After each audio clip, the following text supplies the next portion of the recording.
Bapak, Ibu, dan Saudara yang dikasihi Tuhan, Shalom. Kiranya damai sejahtera yang dari Tuhan senantiasa melimpahi Bapak, Ibu, dan Saudara hari ini. Saya akan membacakan beberapa ayat yang diambil dari bacaan leksionari minggu ini. Yang pertama saya ambilkan dari Yehezkiel 37 yang demikian. Beginilah firman Tuhan Allah, sungguh aku membuka kubur-kuburmu dan membangkitkan kamu, hai umatku, dari dalamnya, dan aku akan membawa kamu ke tanah Israel, dan kamu akan mengetahui bahwa akulah Tuhan. Pada saat aku membuka kubur-kuburmu dan membangkitkan kamu, hai umatku, dari dalamnya, aku akan memberikan rohku ke dalammu, sehingga kamu hidup kembali, dan aku akan membiarkan kamu tinggal di tanahmu.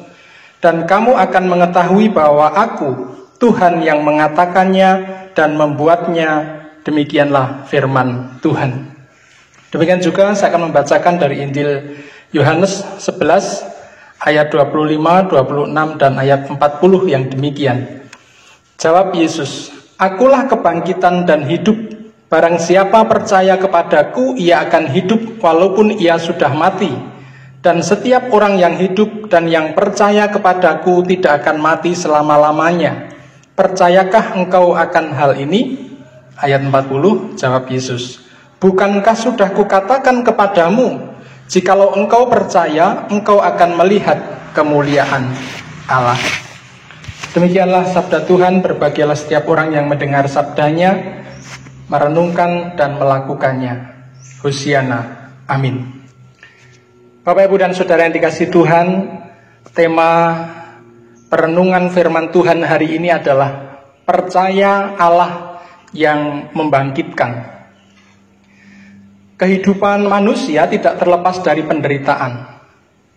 Dalam menjalani kehidupan di dunia, manusia seringkali diperhadapkan dengan berbagai macam penderitaan dan peristiwa duka, seperti hari-hari ini, di mana kita menghadapi wabah virus corona yang menjadikan bangsa-bangsa mengalami kelimpungan, bahkan juga ketakutan, kekhawatiran, karena kita melihat banyaknya korban yang berjatuhan.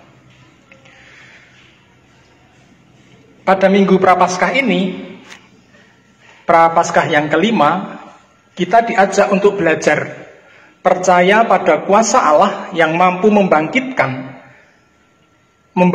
yang sudah mati dan memberi kekuatan baru untuk tidak menyerah atau terbelenggu oleh berbagai penderitaan dan peristiwa duka.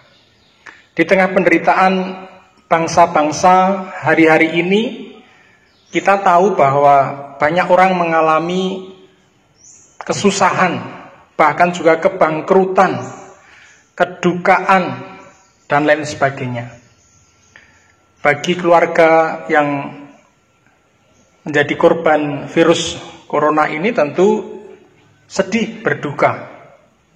Bagi pelaku-pelaku usaha juga banyak mengalami kerugian, bahkan bisa-bisa mengalami kebangkrutan. Bagi para pekerja demikian juga, tidak sedikit yang kemudian dirumahkan, di PHK. Bahkan para pekerja harian tidak bisa bekerja, tidak mendapatkan penghasilan. Dan tentu hal ini menjadi keprihatinan bersama kita semua.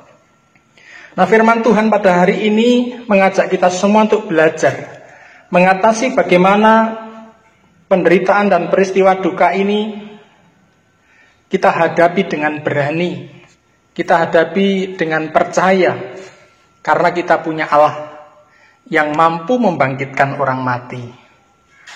Artinya bahwa di sini firman Tuhan mengajak kita semua untuk memiliki spiritualitas, memiliki semangat bahwa Tuhan yang bersama-sama kita itu bukan Tuhan yang lemah. Tuhan yang bersama kita ini adalah Tuhan yang kuat. Kematian adalah sesuatu yang tidak mungkin dilawan oleh manusia, tetapi Tuhan kita mampu mengatasinya. Tuhan kita berkuasa atas kematian. artinya bahwa ia bisa membangkitkan, memberikan hidup atas orang yang sudah mati.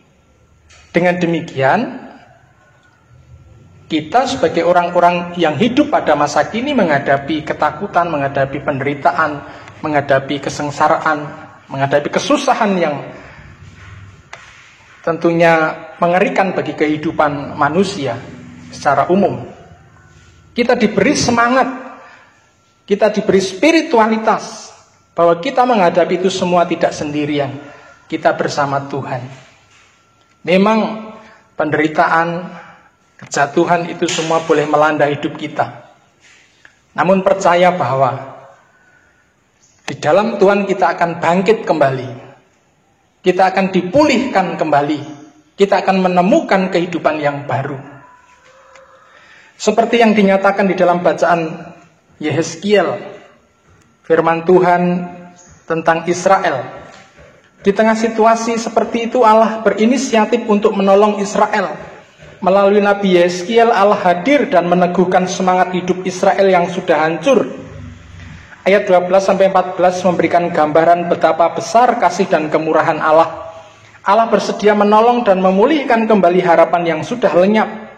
Tulang-tulang yang sudah kering dan berserakan dibangkitkan lagi sehingga hidup kembali. Kasih dan kemurahan Allah itu perlu disambut oleh Israel dengan sikap pertobatan dan ketaatan kepada Allah. Nabi Yehezkiel mengajak umat untuk bangkit dari keterpurukan, tidak hanya terbelenggu oleh penderitaan yang dialami, sehingga melenyapkan pengharapan mereka. Sebab penderitaan tidak hanya melulu berisikan penderitaan semata, tetapi ada kasih Allah yang dinyatakan di setiap penderitaan yang dialami. Tulang-tulang kering yang berserakan itu dibangkitkan sehingga hidup kembali. Yehezkiel mengajak umat untuk berani percaya kepada Allah yang mampu membangkitkan dan menghidupkan kembali pengharapan yang telah sirna. Berdasarkan kasih Allah itu, umat diajak untuk bangkit, berpikir positif dan menata kembali kehidupannya, berani percaya dan menyambut kehidupan baru yang dijanjikan Allah. Tentu bacaan ini bukan bermaksud bahwa ketika ada saudara kita atau di antara kita, teman-teman kita, keluarga kita yang kemudian meninggal dunia karena wabah virus corona atau karena hal-hal yang lain, lalu Tuhan akan membangkitkannya saat ini. Tentu bukan itu yang dimaksudkan. Yang dimaksudkan dari bacaan-bacaan ini termasuk di dalam Injil Yohanes 11 ayat 145 tentang kebangkitan Lazarus adalah bahwa Allah berkenan bersama-sama dengan kita menghadapi setiap pergumulan yang kita hadapi. Allah ikut merasakan apa yang kita rasakan, kesusahan kita, kesedihan kita, perjuangan kita.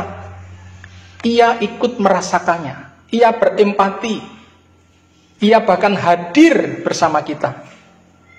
Dan dengan kuasanya di situ, ia akan mampu membangkitkan hidup kita yang terpuruk, yang mengalami kesedihan, kedukaan, kehancuran, kebangkrutan ini, untuk bangkit lagi, untuk menemukan kehidupan yang baru, memiliki semangat yang baru, untuk mengeraih masa depan, untuk menggapai hari-hari yang akan kita lalui di dalam sukacita, damai sejahtera. Untuk itu Bapak, Ibu, dan Saudara, mari kita sungguh-sungguh memiliki iman percaya kepada Tuhan. Tuhan Yesus mengatakan kepada Maria dan Marta ketika mereka meragukan apa yang akan dilakukan Yesus karena Lazarus sudah beberapa hari di dalam kubur. Tuhan Yesus mengatakan, bukankah sudah kukatakan kepadamu, jikalau engkau percaya, engkau akan melihat kemuliaan Allah. Mungkin kita masih tertutup seperti apa kemuliaan yang akan dinyatakan di dalam kehidupan ini. Jawaban Tuhan seperti apa? Kebaikan seperti apa yang akan kita terima pasca menghadapi segala kesusahan dan penderitaan duniawi ini. Mungkin kita sulit membayangkan hari-hari ini, tetapi di dalam iman kita akan melihat itu semua. Kita akan merasakan bahwa pertolongan Tuhan, kasih Tuhan itu nyata di dalam kehidupan ini.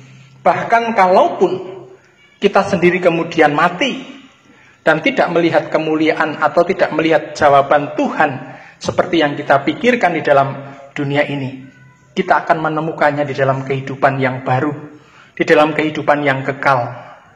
Di dalam kekekalan itu kita akan mengetahui, melihat dengan nyata bahwa kasih Tuhan sungguh-sungguh nyata atas kehidupan kita, bahwa Tuhan menopang kita, bahwa Tuhan melindungi kita, bahwa Tuhan sangat mengasihi kita.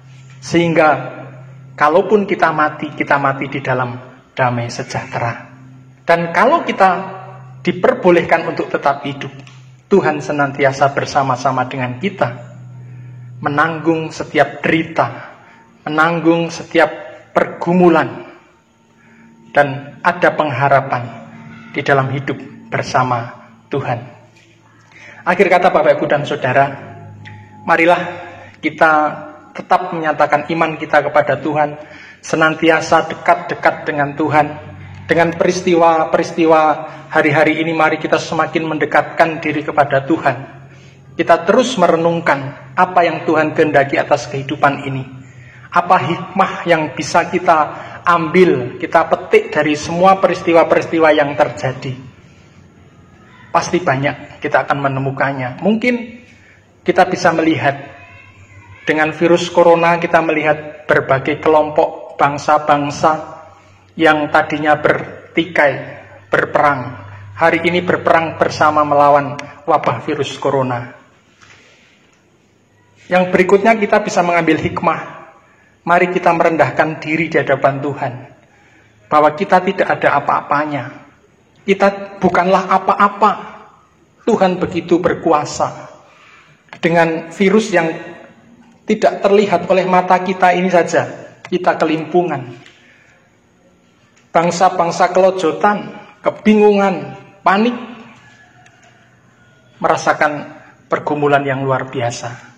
Artinya apa? Bahwa sehebat apapun, sekaya apapun, sepandai apapun kita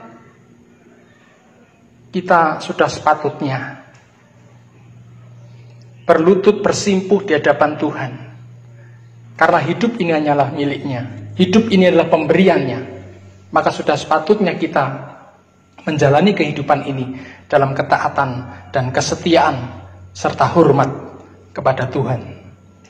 Kita hidup saling mengasihi dengan sesama, juga memelihara alam semesta ini, ciptaan Tuhan yang lain. Kita saling mengasihi, saling menghargai, sehingga kehidupan di dunia ini boleh kita rasakan dalam damai sejahtera. Selamat berjuang Bapak, Ibu, dan Saudara. Tuhan Yesus memberkati kita semua. Haleluya. Amin.